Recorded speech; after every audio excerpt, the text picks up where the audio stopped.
So a warm good evening to one and all present here. അപ്പോൾ നമ്മൾ ഇന്ന് orientation OP 9.0 third session ആണ് നമ്മൾ ഇവിടെ കണ്ടക്ട് ചെയ്യാൻ പോകുന്നത്. സിലബസ് ഡീകോഡിംഗ്, നാവിഗേറ്റിംഗ് ചെയ്യുക, അല്ലെങ്കിൽ നമ്മുടെ ഈ സെഷനെ പറ്റിയിട്ട് കൂടുതൽ പ്രോഗ്രാമിനെ പറ്റിയിട്ട് എക്സ്ക്ലൂസീവ് ആയിട്ട് നിങ്ങൾക്ക് മാത്സ് സ്റ്റുഡൻസിന് വേണ്ടിയിട്ട് കണ്ടക്ട് ചെയ്തിരിക്കുന്ന ഒരു പ്രോഗ്രാമാണ്.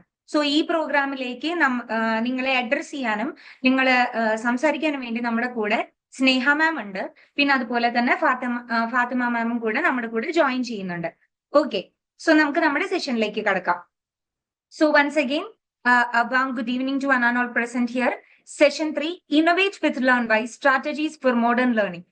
നമ്മുടെ ഈ സെഷനിൽ നമ്മൾ കവർ ചെയ്യാൻ പോകുന്നത്, ഈ ഒരു സെഷനകത്ത് നമ്മൾ കവർ ചെയ്യാൻ പോകുന്നത്, നമ്മൾ ആദ്യം സിലബസിനെ ഒന്ന് ഡീകോഡ് ചെയ്യും. നിങ്ങളുടെ ഹോൾ സിലബസ്, മാത്തമാറ്റിക്സിന്റെ സിലബസ് എങ്ങനെയാണ് എന്നുള്ളത് അതിനെ ഒന്ന് ഡീകോഡ് ചെയ്യും. നിങ്ങളുടെ മച്ച് അവൈറ്റഡ് ആയിട്ടുള്ള അക്കാഡമിക് ടൈം ടേബിൾ നമ്മൾ ഈ ഒരു സെഷനിൽ നമ്മൾ റിലീസ് ചെയ്യും. അതുപോലെ തന്നെ ലേൺ വൈസിൽ ബാക്കി കണ്ടന്റ്, അതുപോലെ തന്നെയുള്ള ബാക്കി സർവീസസിനെ പറ്റിയിട്ട് ഒരു ഐഡിയ, അതിന്റെ ഫീച്ചേഴ്സ് കൂടെ നമ്മൾ ഈ ഒരു സെഷനകത്ത് ഡിസ്കസ് ചെയ്യുന്നുണ്ട്. Okay, so we are going to decode the syllabus.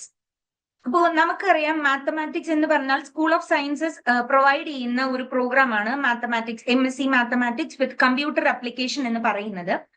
ഈ ഒരു കോഴ്സിനകത്ത് ആദ്യം നമ്മൾ ഈ കോഴ്സിലേക്ക് പോകുമ്പോഴത്തേനും നമുക്കറിയേണ്ടത്, ഓരോ കോഴ്സിനും അതതായിട്ടുള്ള ക്രെഡിറ്റ്സ് കൊടുത്തിട്ടുണ്ട്. So what is meant by credits എന്നുള്ള കാര്യമാണ് നമ്മൾ നോക്കേണ്ടത്. ക്രെഡിറ്റ്സ് എന്ന് പറഞ്ഞു കഴിഞ്ഞാൽ ഒരു സബ്ജക്റ്റിന് നമ്മൾ എത്രത്തോളം വെയിറ്റേജ് കൊടുത്ത് അല്ലെങ്കിൽ ഇമ്പോർട്ടൻസ് കൊടുത്ത് പഠിക്കണം എന്നുള്ളതാണ് ക്രെഡിറ്റ് ബേസ്ഡ് സിസ്റ്റം ആയിട്ട് പറയുന്നത്. സോ നിങ്ങൾക്ക് ഒരു ഓവറോൾ സെഷൻ കഴിയുമ്പോഴത്തേനും, അല്ലെങ്കിൽ നിങ്ങൾ ഈ കോഴ്സ് കംപ്ലീറ്റ് ചെയ്യുമ്പോഴത്തേനും നിങ്ങൾ ഒരു അഗ്രിഗേറ്റ് ആയിട്ടുള്ള ക്രെഡിറ്റ്സ് ആണ് ഇതിനകത്തുനിന്ന് സ്കോർ ചെയ്യേണ്ടത്. അപ്പൊ തന്നെ നമുക്ക് ഇതിനകത്ത് നോക്കിക്കഴിഞ്ഞാൽ മനസ്സിലാവും, 4 ക്രെഡിറ്റ്സ്, 2 ക്രെഡിറ്റ്സ്, 8 ക്രെഡിറ്റ്സ് എന്നൊക്കെ പറഞ്ഞിട്ട് ക്രെഡിറ്റ് ആയിട്ട് നമുക്ക് കൊടുത്തിട്ടുണ്ട്. അതായത് എത്രത്തോളം ഇമ്പോർട്ടൻസ് ആണ് ആ സബ്ജക്റ്റിനകത്ത് ഉള്ളത് എന്നുള്ളതാണ് ഈ ഒരു ക്രെഡിറ്റ് ബേസ്ഡ് സിസ്റ്റം കൊണ്ട് നമ്മൾ മനസ്സിലാക്കേണ്ടത്. ഓക്കെ, പിന്നെ ഇതില് ഈ ഒരു നമ്മുടെ ഹോൾ സിലബസിനെ ബ്ലോക്സ് ആക്കിയിട്ടും യൂണിറ്റ്സ് ആക്കിയിട്ടുമാണ് ഡിവൈഡ് ചെയ്തിരിക്കുന്നത്. So what is meant by blocks? Blocks എന്ന് പറഞ്ഞാൽ ചാപ്റ്റേഴ്സ് ആണ്. ഓരോ ചാപ്റ്ററിനെ നമ്മൾ പറയുന്നത് ബ്ലോക്സ് ആക്കിയിട്ടാണ്. അപ്പൊ ഇനി നമ്മൾ സംസാരിക്കാം, ഒരു ബ്ലോക്ക് കംപ്ലീറ്റ് ചെയ്തു, 2 ബ്ലോക്ക് കംപ്ലീറ്റ് ചെയ്തു എന്നൊക്കെ പറഞ്ഞാൽ ഇത്രയും ചാപ്റ്റേഴ്സ് നിങ്ങൾ ഒരു പേപ്പറിനകത്ത് കവർ ചെയ്തു എന്നുള്ളതാണ് ഈ ബ്ലോക്ക് വഴി ഉദ്ദേശിക്കുന്നത്. അത് കഴിഞ്ഞിട്ടുള്ള സബ് ടോപ്പിക്സ്, ആ ചാപ്റ്ററിന് അണ്ടറിൽ വരുന്ന ഡിഫറെന്റ് സബ് ടോപ്പിക്സിനെ നമ്മൾ യൂണിറ്റ്സ് ആക്കിയിട്ട് ഡിവൈഡ് ചെയ്തിരിക്കുകയാണ്. അപ്പോ ഇനി ത്രൂ ഔട്ട് നമ്മൾ ഇതിനകത്തോട്ട് സംസാരിക്കാൻ പോകുന്നത് ബ്ലോക്ക് 1, ബ്ലോക്ക് 2 എന്നുള്ള രീതിയിലായിരിക്കും നമ്മൾ സംസാരിക്കുന്നുണ്ടാവുക. ഓക്കെ, അപ്പൊ ഫസ്റ്റ് ഇയറിൽ നിങ്ങൾക്ക് ഈ ഒരു ഇതിനകത്ത് നിങ്ങളുടെ സെമിസ്റ്റർ ബേസ്ഡ് സിസ്റ്റം ആയതുകൊണ്ട് തന്നെ ഫസ്റ്റ് സെമിസ്റ്ററിൽ നിങ്ങൾക്ക് 5 പേപ്പേഴ്സും അതിന് 2 ക്രെഡിറ്റ്സ് വെച്ചിട്ടാണുള്ളത്. പിന്നെ സെക്കൻഡ് സെമിസ്റ്ററിൽ വരുമ്പോൾ 2 4 ക്രെഡിറ്റ്സും ബാക്കി ഇതിന് 8 ക്രെഡിറ്റ്സും ആണുള്ളത്. അതുകൊണ്ട് തന്നെ ഈ സബ്ജക്ട് പ്രോബബിലിറ്റി ആൻഡ് സ്റ്റാറ്റിസ്റ്റിക്സ് എന്ന് പറയുന്ന സബ്ജക്ട് 8 ക്രെഡിറ്റ്സ് ഉള്ള ഒരു സബ്ജക്ട് ആയതുകൊണ്ടാണ് സബ്ജക്റ്റിന്റെ നമ്പർ ഇവിടെ കുറഞ്ഞ രീതിയിൽ നമുക്ക് കാണാൻ പറ്റുന്നത്. ഓക്കെ, പിന്നെ ഇനി സെക്കൻഡ് ഇയറിലേക്ക് കടക്കുമ്പോഴത്തേനും വീണ്ടും 2 ക്രെഡിറ്റ്സും 4 ക്രെഡിറ്റ്സും ഉള്ള സബ്ജക്ട്സ് ആയിട്ടാണ് നമ്മൾ കാണുന്നത്. പിന്നെ അതിനുശേഷം നിങ്ങൾക്ക് സെക്കൻഡ് ഇയറിൽ ഒരു കമ്പൽസറി പ്രൊജക്ട് വർക്ക് നിങ്ങൾ ചെയ്യേണ്ടതായിട്ടുണ്ട്. ഇൻസ്ട്രക്ഷനും കാര്യങ്ങളൊക്കെ അതത് സ്റ്റഡി സെന്റേഴ്സ് നിങ്ങളെ ഇന്റിമേറ്റ് ചെയ്യുന്നതായിരിക്കും. ഓക്കെ, അങ്ങനെ ഈ കോഴ്സ് കംപ്ലീറ്റ് ചെയ്യുന്നതോടുകൂടെ നിങ്ങൾക്ക് 64 ക്രെഡിറ്റ്സ് ആണ് കിട്ടാൻ പോകുന്നത്. ഓക്കെ, ഇത്രയും കാര്യങ്ങളാണ് ഫസ്റ്റ് ഒരു സെഷനകത്ത് നമുക്ക് ഡിസ്കസ് ചെയ്യാൻ വേണ്ടിയിട്ടുള്ളത്. സോ നമുക്ക് ഇനി ഡയറക്റ്റ് ഓരോ ടോപ്പിക് വൈസ് അല്ലെങ്കിൽ ഒരു പേപ്പർ വൈസ് നമുക്ക് ഡിസ്കസ് ചെയ്യാം. ഓക്കെ, ഇതിൽ ഫസ്റ്റ് പേപ്പർ എന്ന് പറയുന്നത് പ്രോഗ്രാമിംഗ് ആൻഡ് ഡാറ്റ സ്ട്രക്ചർ എന്ന് പറയുന്നതാണ്. ഇവിടെ നിങ്ങൾ പഠിക്കുന്നത് C പ്രോഗ്രാമിംഗ്, കമ്പ്യൂട്ടർ ലാംഗ്വേജ് ആയിട്ടുള്ള C പ്രോഗ്രാമിംഗ് ആണ് പഠിക്കുന്നത്. സോ ബ്ലോക്ക് 1 നിങ്ങൾ ഡീൽ ചെയ്യാൻ പോകുന്നത് C പ്രോഗ്രാമിന്റെ ഇൻട്രൊഡക്ഷനും അതിന്റെ ഡേറ്റ ടൈപ്സും. എന്തൊക്കെ ഡേറ്റ ടൈപ്സ് ആണ്? ഇത് ബേസിക്കലി ഒരു ഇൻട്രൊഡക്ഷൻ ആണ്. അതായത് നിങ്ങളെ C പ്രോഗ്രാം കുറച്ചും കൂടെ കാര്യമായിട്ട് പഠിപ്പിച്ചു തരികയാണ് ഈ ഒരു സെഷനകത്ത് ചെയ്യുന്നത്. So will be getting started with the introduction. പിന്നെ അതിന്റെ data types, operators, decision structures, ലൂപ്പുകളൊക്കെ ഉണ്ട്, അതിന്റെയൊക്കെ സ്ട്രക്ചേഴ്സ്, പിന്നെ കൺട്രോൾ സ്ട്രക്ചേഴ്സ് ഒക്കെ ആയിരിക്കും ബ്ലോക്ക് 1 നമ്മൾ നോക്കാൻ പോകുന്നത്. പിന്നെ അതിനുശേഷം ബ്ലോക്ക് 2 നമ്മൾ പ്രോഗ്രാമിംഗ് ഇൻ C, അതായത് നമ്മൾ ഡാറ്റ സ്ട്രക്ചർ പഠിച്ചു കഴിഞ്ഞു കഴിഞ്ഞാൽ അതിനൊരു പ്രോഗ്രാം രൂപത്തിലേക്ക് ഇട്ട് കൊടുക്കാൻ വേണ്ടിയിട്ടുള്ളതാണ് നമ്മൾ നോക്കാൻ പോകുന്നത്. So will be looking into the control structures 2. First structure നമ്മൾ ഫസ്റ്റ് ബ്ലോക്കിൽ കംപ്ലീറ്റ് ചെയ്തെങ്കിൽ കൺട്രോൾ സ്ട്രക്ചേഴ്സ് 2 നമ്മൾ സെക്കൻഡ് ബ്ലോക്കിലായിരിക്കും നമ്മൾ നോക്കുന്നുണ്ടാവുക. പോയിന്റേഴ്സ്, അറേസ്, ഫംഗ്ഷൻസ് അതിന്റെ ഫംഗ്ഷൻസിന് തന്നെ രണ്ട് type functions, built in functions, well defined functions എന്നൊക്കെ പറയുന്ന കുറെ ഫംഗ്ഷൻസ് ഉണ്ട്. അതിന്റെയൊക്കെ ബേസിക്സ് നമ്മൾ ഇവിടെയാണ് നോക്കുക. പിന്നെ ഫയൽസ്, സ്ട്രക്ട്സ്, യൂണിയൻസ്, ബിറ്റ് ഫീൽഡ്സ്. അതായത് നമുക്ക് ആവശ്യമായിട്ടുള്ള കുറച്ച് സംഭവങ്ങളുടെ ഇൻട്രൊഡക്ഷൻ ആയിരിക്കും നമ്മൾ പ്രോഗ്രാമിംഗ് ആൻഡ് ഡാറ്റ സ്ട്രക്ചറിൽ വരുമ്പോഴത്തേനും നമ്മൾ നോക്കാൻ പോകുന്നത്. ഓക്കെ, പിന്നെ അടുത്തത് ഡാറ്റ സ്ട്രക്ചർ. ഡയറക്റ്റ് ഡാറ്റ സ്ട്രക്ചേഴ്സിലേക്ക് നമ്മൾ കടക്കുകയാണ് ചെയ്യുന്നത്. അതിൽ അറേയുടെ ഇൻട്രൊഡക്ഷൻ, അതായത് ഡാറ്റ സ്ട്രക്ചർ ആയിട്ടുള്ള അറേയിലെ ഇൻട്രൊഡക്ഷൻ, പിന്നെ ലിസ്റ്റ്, സ്റ്റാക്ക്, ക്യൂ, പിന്നെ ട്രീസ് ആൻഡ് ഫയൽസ്, ഇങ്ങനത്തെ ഓരോ ടൈപ്പ് ഡാറ്റ സ്ട്രക്ചേഴ്സ് ഒക്കെ ആയിരിക്കും നമ്മൾ ഇതിനകത്ത് ഡിസ്കസ് ചെയ്യുന്നുണ്ടാവാം. ഓക്കെ, പിന്നെ ബ്ലോക്ക് 4ലേക്ക് വരുമ്പോഴത്തേനും it is a lab manual. Okay, അതിൽ നമ്മളുടെ ഇൻട്രൊഡക്ഷൻ ടു കമ്പ്യൂട്ടേഴ്സ്, അപ്പൊ കമ്പ്യൂട്ടറിലേക്കുള്ള ഒരു ഇൻട്രൊഡക്ഷൻ, നിങ്ങളുടെ പേപ്പർ തന്നെ മാത്തമാറ്റിക്സ് വിത്ത് കമ്പ്യൂട്ടർ ആപ്ലിക്കേഷൻ ആയതുകൊണ്ട് so it is like a laboratory manual. To programs ഒക്കെ ആയിരിക്കും, ഇൻട്രൊഡക്ഷൻ ടു പ്രോഗ്രാംസും ലിസ്റ്റ് ഓഫ് പ്രാക്ടിക്കൽ സെഷൻസും ആയിരിക്കും. അതായത് നമ്മൾ സി പ്രോഗ്രാം യൂസ് ചെയ്തിട്ട് നമ്മൾ കുറച്ച് പ്രോഗ്രാം സ്റ്റേറ്റ്മെന്റ്സ് കോഡ് യൂസ് ചെയ്തിട്ട് നമ്മൾ പ്രോഗ്രാമിംഗ് ചെയ്ത് പഠിക്കുന്നത് ഈ ഒരു സ്ട്രക്ചറിലായിരിക്കും, കോഡുകൾ നിങ്ങൾക്ക് പഠിക്കാൻ വേണ്ടിയിട്ട്. അങ്ങനെയാണ് പ്രോഗ്രാമിംഗ് ആൻഡ് ഡാറ്റ സ്ട്രക്ചർ എന്ന് പറയുന്ന ഫസ്റ്റ് പേപ്പർ അവർ ഡിസൈൻ ചെയ്ത് വെച്ചിരിക്കുന്നത്. So it has 4 blocks. അതിന് 4 ബ്ലോക്സ് ആയിരുന്നു ഓൾറെഡി ഉണ്ടായിരുന്നത്. ഇനി അടുത്തത് നിങ്ങളുടെ മാത്തമാറ്റിക്സിന്റെ തന്നെ ഒരു സൈഡ് അല്ലെങ്കിൽ ഒരു ബ്രാഞ്ച് ആയിട്ടുള്ള ലീനിയർ ഓൾജിബ്രയാണ്. അതിൽ Jordan canonical form, similarity, Jordan form, applications of Jordan form ആയിരിക്കും നമ്മൾ ബ്ലോക്ക് 1 നോക്കുന്നുണ്ടാവുക. ജോർദൻ കാനോനിക്കൽ ഫോമിന്റെ സിമിലാരിറ്റി, ജോർദൻ ഫോം, പിന്നെ അതിന്റെ അപ്ലിക്കേഷൻസ്, അതായിരിക്കും നമ്മൾ നോക്കുന്നുണ്ടാവുക. പിന്നെ ബ്ലോക്ക് 2 വരുമ്പോഴത്തേനും unitary matrices, unitary similarity, positive definiteness, matrix decompositions ഒക്കെ. നിങ്ങൾ വിചാരിക്കുന്നത് പോലെ മാത്തമാറ്റിക്സിൽ പ്രോബ്ലം സോൾവിംഗ് അല്ല, it is completely based on തിയറീസും തിയറംസും ആണ് നമ്മൾ ഇതിനകത്ത് നോക്കുന്നുണ്ടാവുക. ഓക്കെ, തിയറീസിനും തിയറത്തിനും ഇമ്പോർട്ടൻസ് കൊടുക്കുകയാണ് ഈ ഒരു രീതിയിൽ നമ്മൾ ചെയ്യുമ്പോഴത്തേനും ലീനിയർ ഓൾജിബ്രയിൽ നമ്മൾ നോക്കാൻ പോകുന്നത്.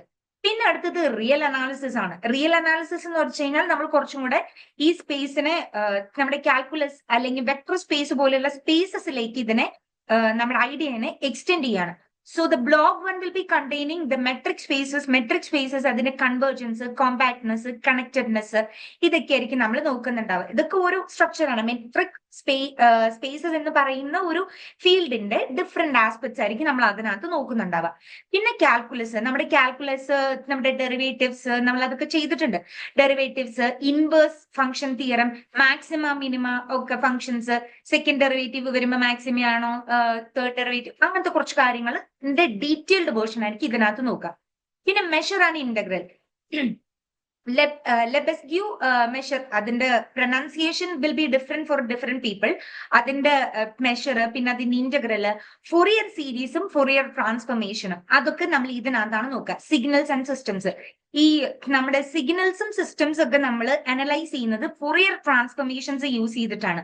അതായത് നമ്മുടെ ഇലക്ട്രിക്കൽ സിഗ്നൽസ് ആയിക്കോട്ടെ, നമ്മുടെ എന്താ പറയാ മ്യൂസിക് സിഗ്നൽസ് ആയിക്കോട്ടെ, എന്ത് ടൈപ്പ് ഓഫ് സിഗ്നൽസും നമ്മൾ ഫൊറിയർ ട്രാൻസ്ഫോർമേഷൻസ് ചെയ്തിട്ടാണ് നമ്മൾ ഇതിനെ അനലൈസ് ചെയ്യാൻ പോകുന്നത്. അതൊക്കെ എങ്ങനെയാണെന്നുള്ളത് റിയൽ അനാലിസിസിലെ ബ്ലോക്ക് 3 നമ്മൾ ഡീൽ ചെയ്യാൻ പോകുന്നത്. ഓക്കെ, പിന്നെ അടുത്തത് കോംപ്ലക്സ് അനാലിസിസ് ആണ്. കോംപ്ലക്സ് അനാലിസിസ് നമ്മുടെ ഇതിന്റെ പേപ്പറാണ്. കോംപ്ലക്സ് അനാലിസിസ് എന്ന് പറയുമ്പോഴത്തേനും എന്താ പറയാ, introduction to analytic functions, complex functions, ആ ഇൻട്രൊഡക്ഷൻ ടു അനലിറ്റിക് ഫങ്ഷൻസിൽ complex functions, analytic functions, elementary functions, complex integration 1, 2, power series, ഇത്രയും കാര്യങ്ങളാണ് ബ്ലോക്ക് 1 വരുന്നത്. ബ്ലോക്ക് 2 അപ്ലിക്കേഷൻസ് ഓഫ് അനലിറ്റിക് ഫങ്ഷൻസിന്റെ ഇൻട്രൊഡക്ഷൻ നമ്മൾ ബ്ലോക്ക് 1 കവർ ചെയ്യുമ്പോഴത്തേനും അതിന്റെ എന്താ പറയാ അപ്ലിക്കേഷൻസ് നമ്മൾ ഇവിടെയാണ് കൊടുക്കുക. Residues, poles, applications of residue, conformal mapping, പിന്നെ applications of harmonic functions and conformal mapping of physical problems നമ്മൾ ഇതിനകത്തായിരിക്കും ഡീൽ ചെയ്യാൻ പോകുന്നുണ്ടാവുക. ഓക്കെ, പിന്നെ differential equations and numerical solutions, നമ്മുടെ first order, second order, ordinary differential equation, ODEs ഒക്കെ നമ്മൾ ഇതിനകത്താണ് നോക്കുന്നത്. അതിനകത്ത് ഫസ്റ്റ് ഓർഡർ, സെക്കൻഡ് ഓർഡർ, അങ്ങനെ തുടങ്ങിയ ഹയർ ഓർഡർ ഡിഫറൻഷ്യൽ ഇക്വേഷൻസും പവർ സീരീസിന്റെ സൊല്യൂഷനും, പവർ സീരീസ് നമ്മൾ നേരത്തെ കണ്ടല്ലോ, അതിന്റെ സൊല്യൂഷൻസ് ഇതിനകത്ത് നോക്കും. പിന്നെ നമ്മുടെ സ്പെഷ്യൽ ഫംഗ്ഷൻസ് ആണ് ഇതൊക്കെ. ലെജൻഡർ, ഹെർമൈറ്റ്, ലാഗർ, പോളിനോമിയൽസ് എന്നൊക്കെ പറയുന്ന സ്പെഷ്യൽ ഫംഗ്ഷൻസ് ആണ്. Bessel functions, Green function method, ഇതൊക്കെ സ്പെഷ്യൽ ഫംഗ്ഷൻ ആണ്. ഈ സംഭവങ്ങളൊക്കെ നമ്മൾ നോക്കുന്നത് ഇതിനകത്താണ്. നമ്മുടെ ഈ പോളിനോമിയൽ സെഷനിലാണ് നമ്മൾ നോക്കുന്നത്. പോളിനോമിയൽ എങ്ങനെയാണ് ഇൻട്രൊഡ്യൂസ് ചെയ്യുക, അതിന്റെ ഡെറിവേറ്റീവ് എങ്ങനെയാണ്, അങ്ങനെയുള്ള കുറച്ച് കാര്യങ്ങളായിരിക്കും ഇതിനകത്ത് നമ്മൾ യൂസ് ചെയ്യുന്നുണ്ടാവുക. Legendre, Hermite, Laguerre, Bessel, Green's function, ഇങ്ങനത്തെ കാര്യങ്ങളൊക്കെ ആയിരിക്കും നമ്മൾ അതിനകത്ത് ഡിസ്കസ് ചെയ്യുന്നുണ്ടാവുക. പിന്നെ നമ്മുടെ partial differential equations, PDE, ODE block 1 നമ്മൾ നോക്കുവാണെങ്കിൽ ബ്ലോക്ക് 2 PDEs ആണ് നമ്മൾ നോക്കുന്നുണ്ടാവുക. ലാപ്ലേസ് ട്രാൻസ്ഫോർമേഷൻസും ഫൊറിയർ ട്രാൻസ്ഫോർമേഷൻ മെത്തേഡും. നമ്മൾ കഴിഞ്ഞ ഒരു ബ്ലോക്കിൽ ഫൊറിയർ ട്രാൻസ്ഫോർമേഷനെ ഇൻട്രൊഡ്യൂസ് ചെയ്തെങ്കിൽ ഇവിടെ നമ്മൾ കുറച്ചും കൂടെ ഡീറ്റെയിൽഡ് ആയിട്ട് പഠിക്കാൻ പോവാണ്. ഓക്കെ, ലാപ്ലേസ് ട്രാൻസ്ഫോർമേഷനെ പറ്റിയിട്ടും ഫൊറിയർ ട്രാൻസ്ഫോർമേഷനെ പറ്റിയിട്ടും ഒക്കെ നമ്മൾ കൂടുതൽ ഇതിനകത്തുനിന്ന് അണ്ടർസ്റ്റാൻഡ് ചെയ്യാൻ പോവാണ്. ഓക്കെ, ഇനി ബ്ലോക്ക് 3 വരുമ്പോഴത്തേക്കും numerical solutions of ordinary differential equation, നമ്മുടെ ഇനീഷ്യൽ വാല്യൂ പ്രോബ്ലം, IVP ഒക്കെ നമ്മൾ ഇതിനകത്താണ് നോക്കുന്നത്. ഇനീഷ്യൽ വാല്യൂ പ്രോബ്ലം, പിന്നെ അതുപോലെ തന്നെ multi step predictor corrector methods for solving initial value problem. Initial value problems solve ചെയ്യാനായിട്ട് പല മെത്തേഡ്സ് നമ്മൾ പഠിച്ചിട്ടുണ്ട്. ആ മെത്തേഡ്സിൽ multi step and predictor corrector methods എന്ന് പറയുന്ന ഒരു മെത്തേഡിനെ സ്പെസിഫൈ ചെയ്താണ് ഈ ഒരു യൂണിറ്റ് 9 നമ്മൾ നോക്കാൻ പോകുന്നത്. പിന്നെ the next one will be the second order boundary value problems. Boundary value പ്രോബ്ലംസിന്റെ സെക്കൻഡ് ഓർഡർ ഡിഫറൻഷ്യൽസ് ആണ് നമ്മൾ നോക്കാൻ പോകുന്നത്. അതിനുശേഷം ബ്ലോക്ക് 4 കടക്കുമ്പോഴത്തേക്കും numerical solutions of partial differential equations. Numerical solutions of ODE നമ്മൾ കണ്ടു ബ്ലോക്ക് 3. അപ്പൊ നമ്മൾ ബ്ലോക്ക് 4 വരുമ്പോഴത്തേന് എന്താണ് ന്യൂമറിക്കൽ സൊല്യൂഷൻ, PDEയുടെ ഫൈനൈറ്റ് ഡിഫറൻസും ഫൈനൈറ്റ് എലമെന്റ് മെത്തേഡ്സ് ഒക്കെയാണ് നമ്മൾ ഇതിനകത്ത് നോക്കാൻ പോകുന്നത്. പിന്നെ അടുത്തത് ഓൾജിബ്ര, നമ്മുടെ നോർമൽ ഓൾജിബ്ര. ഇതിനകത്ത് നമ്മൾ ഇൻട്രൊഡ്യൂസ് ചെയ്യുന്ന ഗ്രൂപ്പ് തിയറിയാണ്. അതായത് ബേസിക് ഗ്രൂപ്പ് തിയറിയും അതിന്റെ ആക്ഷൻസും പിന്നെ തിയറംസും ഒക്കെയാണ് നമ്മൾ ഇൻട്രൊഡ്യൂസ് ചെയ്യുന്നത്. SO2 ഗ്രൂപ്പ്, SO3 ഗ്രൂപ്പ് എന്നൊക്കെ പറഞ്ഞിട്ട് നിങ്ങൾ കേട്ടിട്ടുണ്ടാവുമായിരിക്കും. അതിന് കുറച്ചും കൂടെ ഡീറ്റെയിൽഡ് ആയിട്ടുള്ള ഒരു എക്സ്പ്ലനേഷൻ ആയിരിക്കും ഇതിനകത്ത് വരുന്നുണ്ടാവുക. പിന്നെ സ്പെഷ്യൽ ഗ്രൂപ്പ്സും സെമി ഗ്രൂപ്പ്സും. സ്പെഷ്യൽ ഗ്രൂപ്പ്സ്, സെമി ഗ്രൂപ്പ്സ് ആണ് ഈ ബ്ലോക്ക് 2 വരുന്നത്. അതിൽ മെട്രിക്സ് ഗ്രൂപ്പ്സ്, എബീലിയൻ ഗ്രൂപ്പ്സ്, അതൊക്കെ ഓരോ ടൈപ്പ് ഗ്രൂപ്പ്സ് ആണ്. അതായത് നമ്മൾ ഓരോ പ്രോബ്ലംസ് അനലൈസ് ചെയ്യാൻ വേണ്ടിയിട്ട് നമ്മൾ യൂസ് ചെയ്യുന്ന ഗ്രൂപ്പ്സ് ആണ് ഇതൊക്കെ. Matrix groups, abelian groups, group presentations, applications of semi groups. ഗ്രൂപ്പ്സിന്റെ ഗ്രൂപ്പ് തിയറിയിൽ വരുന്ന ഒരു പോർഷൻ ആണ്. ആ ഓൾജിബ്ര ആണ് നമ്മൾ ഇതിനകത്ത് നോക്കാൻ പോകുന്നത്. ഓക്കെ, പിന്നെ റിംഗ് തിയറി, അത് this is A different theory. അപ്പൊ റിംഗ് തിയറി, അതിന്റെ ബേസിക്സ്, പിന്നെ സ്പെഷ്യൽ ഇന്റഗ്രൽ ഡൊമെയിൻസ്, കോൺഗ്രൻസസ്, ഇതൊക്കെയാണ് നമ്മൾ 3rd ബ്ലോക്കിൽ നമ്മൾ അത് ഡിഫറെന്റ് ആയിട്ടുള്ള ഒരു സെഷൻ ആണ് റിംഗ് തിയറി എന്ന് പറഞ്ഞത്. അത് ബ്ലോക്ക് 3 നമ്മൾ കംപ്ലീറ്റ് ചെയ്ത് കഴിഞ്ഞാൽ ബ്ലോക്ക് 4 വരുമ്പോൾ നമ്മൾ ഫീൽഡ് തിയറിയാണ് പഠിക്കുക. ഫീൽഡ് തിയറി, സ്പ്ലിറ്റിംഗ് ഫീൽഡ്, ഫൈനൈറ്റും ഇൻഫൈനൈറ്റും നമ്മൾ നോക്കുന്നുണ്ട്. പിന്നെ ഗേറ്റ് വേ ടു ഗാലോസസ് തിയറി എന്ന് പറയുന്ന ഒരു തിയറിയും അതിന്റെ ഫണ്ടമെന്റൽ തിയറംസും ആയിരിക്കും നമ്മൾ ഈ ഒരു സെഷനകത്ത്, അതായത് ബ്ലോക്ക് 4 ഫീൽഡ് തിയറിക്കകത്ത് നമ്മൾ പഠിക്കുന്നത്. ഓക്കെ, അത് കഴിഞ്ഞിട്ട് ഉള്ളത് ഫങ്ഷണൽ അനാലിസിസ് ആണ്. ഫങ്ഷണൽ അനാലിസിസ് എന്ന് പറഞ്ഞാൽ നോൺ ലീനിയർ സ്പേസസ് ആണ്. Inner products norms, continuous linear mapping functionals, Hahn Banach theorems. Okay, ഇതൊക്കെ കുറച്ചും കൂടെ എന്താ യൂറോപ്യൻ നെയിംസ് ഒക്കെയാണ്. നിങ്ങൾ പല രീതിയിലായിരിക്കും പ്രൊനൗൺസ് ചെയ്യുന്നുണ്ടാവുക. ഓക്കെ, ആൻഡ് ബെനാക് തിയറംസ്, അങ്ങനത്തെ കുറച്ച് കാര്യങ്ങളായിരിക്കാം. പിന്നെ ബെനാക് സ്പേസസ്, കംപ്ലീറ്റ്നെസ്, ഈ uniform bounded principles and it's applications, പിന്നെ അതുപോലെ open mapping theorems, closed group theories, dual spaces, ഇങ്ങനെയൊക്കെ പറയുന്ന ഒരു വേറൊരു സെക്ഷൻ ആയിരിക്കും നമ്മൾ ഇതിനകത്ത് അനലൈസ് ചെയ്യാൻ പോകുന്നത്. ഫങ്ഷണൽ അനാലിസിസിലെ ബ്ലോക്ക് 1 ബ്ലോക്ക് 2 പറഞ്ഞാലും ബ്ലോക്ക് എന്ന് പറയുന്ന ചാപ്റ്റർ, യൂണിറ്റ്സ് എന്ന് പറയുന്ന സബ് ടോപ്പിക്സും ആണ്. ഓക്കെ, അങ്ങനെയാണ് നമ്മൾ ഡിവൈഡ് ചെയ്തിരിക്കുന്നത്. പിന്നെ നമ്മുടെ ഹിൽബർട്ട് സ്പേസസ്. ഹിൽബർട്ട് സ്പേസ് ഒക്കെ നിങ്ങൾക്ക് കുറച്ചും കൂടെ ഫെമിലിയർ ആയിട്ടുള്ള ഒരു കൺസെപ്റ്റ് ആയിരിക്കും. അതിന്റെ geometry, orthonormal sets, operators on Hilbert space. Hilbert space നമ്മൾ യൂഷ്വലി കേൾക്കുന്നതാണ്. അതൊക്കെ ഇതിനകത്താണ് പഠിക്കുക. പിന്നെ സ്പെഷ്യൽ തിയറി, ഹിൽബർട്ട് സ്പേസിൽ തന്നെ special theory operators, compact operators, special theory of compact, self adjoint operators, ഇങ്ങനത്തെ കാര്യങ്ങളൊക്കെ നമ്മൾ ഈ ഒരു സെഷനകത്തായിരിക്കും നോക്കുന്നുണ്ടാവുക block 4. Okay, Hilbert space introduce ചെയ്ത് പിന്നെ അതിന്റെ സ്പെഷ്യൽ തിയറി പറയുകയാണ്. ഓക്കെ, പിന്നെ മാർക്ക് ഓഫ് ചെയിൻസ്, ഇതാണ് നമ്മുടെ probability and statistics. Block 1 Markov chains എന്ന് പറയുന്ന കണ്ടീഷണൽ പ്രോബബിലിറ്റി, അതിന്റെ ബേസിക്സ്, മാർക്ക് ഓഫ് ചെയിൻസിന്റെ എന്താ പറയാ പ്രോബബിലിറ്റി പ്രഡിക്ഷൻസ്, പിന്നെ സ്റ്റേഷനറി മാർക്കോ ചെയിൻസ്, അതാണ് നമ്മൾ നോക്കുന്നത്. പിന്നെ മാർക്കോ പ്രോസസ്സസ് വിത്ത് കൗണ്ടബിൾ സ്റ്റേറ്റ്സ്, അതാണ് സെക്കൻഡ് ബ്ലോക്ക് വരുന്നത്. അതിൽ branching process, continuous time Marco process 1 and 2, അതാണ് നമ്മൾ ബ്ലോക്ക് 2 നമ്മൾ നോക്കാൻ പോകുന്നത്. പിന്നെ റിന്യൂവൽ പ്രോസസ്സസ് എന്ന് പറയുന്ന ഒരു സെഷൻ ഉണ്ട്.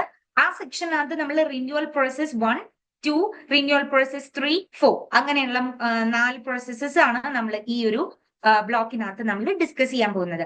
പിന്നെ ക്യൂയിങ് തിയറി എന്ന് പറയുന്ന ഒരു തിയറി ഉണ്ട്. That is block four okay Poisson queues, non Poisson queues, network of queues എന്ന് പറയുന്ന സംഭവങ്ങളൊക്കെ ആയിരിക്കും നമ്മൾ ഇതിനകത്ത് ഡിസ്കസ് ചെയ്യാൻ പോകുന്നത്.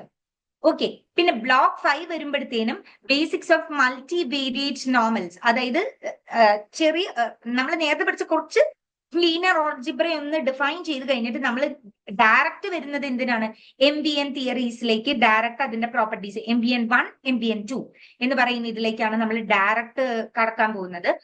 Distribution associated with this MVM properties, അതായത് നമ്മൾ ഓൾറെഡി MVM പഠിച്ചു കഴിഞ്ഞു കഴിഞ്ഞാൽ അതിന്റെ ഡിസ്ട്രിബ്യൂഷൻ അസോസിയേറ്റ് ചെയ്തിട്ടുള്ള കാര്യം correlation coefficients, orthogonal transformations, interference 1 interference 2 ഇതെല്ലാം നമ്മൾ ബ്ലോക്ക് 6 നോക്കാൻ പോകുന്നുണ്ടാവാം.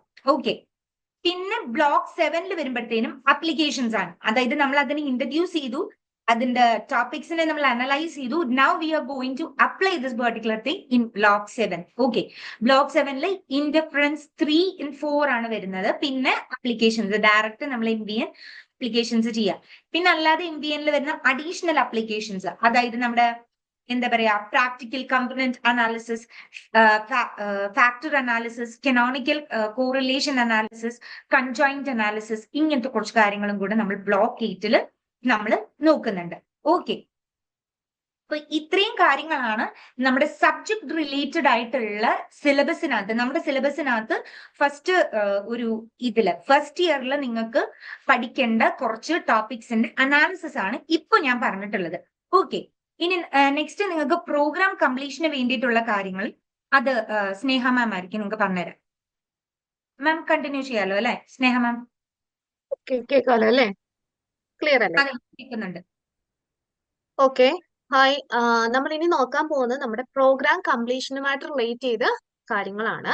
അതായത് നിങ്ങൾ ഓൺ ബോർഡിങ് സമയം തൊട്ട് അല്ലെങ്കിൽ ഇഗ്നോറിൽ ജോയിൻ ചെയ്ത സമയം തൊട്ടേ നമ്മൾ കേൾക്കുന്ന കുറച്ച് കാര്യങ്ങളാണ്. പ്രോഗ്രാം കംപ്ലീഷന് വേണ്ടി നമ്മൾ അസൈൻമെന്റ്സ് ചെയ്യണം, തിയറി എക്സാംസ് ഉണ്ട്, അങ്ങനെ കുറെ കാര്യങ്ങൾ കേൾക്കുന്നുണ്ട്. പലരും പറഞ്ഞാണേലും നമ്മൾ പല രീതിയിൽ നമ്മൾ കേട്ടുകൊണ്ടിരിക്കുന്ന സംഭവങ്ങളാണ്. അപ്പൊ അതെന്തൊക്കെയാണ് എങ്ങനെയൊക്കെയാണെന്നാണ് നമ്മൾ ഇനി നോക്കാൻ പോകുന്നത്.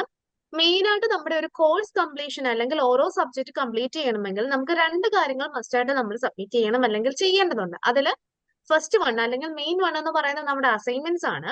അസൈൻമെന്റ്സ് എന്ന് പറയുന്നത് ഈച്ച് സബ്ജക്റ്റിന് നമ്മൾ എന്ത് ചെയ്യണം, അല്ലെങ്കിൽ ഈച്ച് കോഴ്സ്, ഓരോ സബ്ജക്റ്റിന് നമ്മൾ കോഴ്സ് എന്നാണ് നമ്മുടെ ഇഗ്നോ യൂണിവേഴ്സിറ്റിയിൽ അല്ലെങ്കിൽ ഇഗ്നോ നമ്മുടെ കോഴ്സസിൽ പറയുന്നത്. അതിൽ ഓരോ കോഴ്സിനും നമ്മൾ എന്ത് ചെയ്യണം, ഓരോ അസൈൻമെന്റ്സ് ഇൻഡിവിജ്വലി നമ്മൾ സബ്മിറ്റ് ചെയ്യേണ്ടി വരും. അപ്പം നമ്മൾ എത്ര സബ്ജക്റ്റ് ആണ് ഇപ്പൊ എഴുതുക, അതായത് ഇപ്പൊ നമ്മൾ ജൂണിൽ എക്സാം എഴുതുന്നതാണെങ്കിൽ ജൂണിൽ 4 സബ്ജക്ട് എഴുതുന്നുണ്ടെങ്കിൽ ആ 4 സബ്ജക്റ്റിന്റെ അസൈൻമെന്റ്സ് സബ്മിറ്റ് ചെയ്തെങ്കിൽ മാത്രമേ നമുക്ക് അതിന്റെ എക്സാംസിന് അപ്ലൈ ചെയ്യാൻ പറ്റത്തുള്ളൂ. ഇനി അതേപോലെ നമ്മൾ ഏത് കോഴ്സാണ് ഏത് ഭാഷ, ഇപ്പൊ നിങ്ങൾ സെം വൈസിൽ ഇപ്പം പരീക്ഷ എഴുതുന്നവരല്ലേ, ഇപ്പൊ സെം വൈസിൽ എഴുതുമ്പോൾ നിങ്ങൾ ഇപ്പൊ സ്റ്റാർട്ട് ചെയ്ത് Jan 25 ബാച്ച് ആയതുകൊണ്ട് നിങ്ങൾക്ക് ഫസ്റ്റ് സെം എക്സാം എന്ന് പറയുന്നത് ഈ ജൂണിലായിരിക്കും വരുന്നത്. ഇപ്പം ജൂൺ എക്സാം എഴുതുന്നവര് നോർമലി നമ്മൾ സബ്മിറ്റ് ചെയ്യേണ്ട ഒരു ടൈം എന്ന് പറയുന്നത് ഒരു ഏപ്രിൽ ടൈമിലായിരിക്കും അസൈൻമെന്റ്സ് സബ്മിറ്റ് ചെയ്യേണ്ടി വരിക. ഇനി അതിന്റെ കുറച്ച് ഡീറ്റെയിൽസ് നോക്കാം.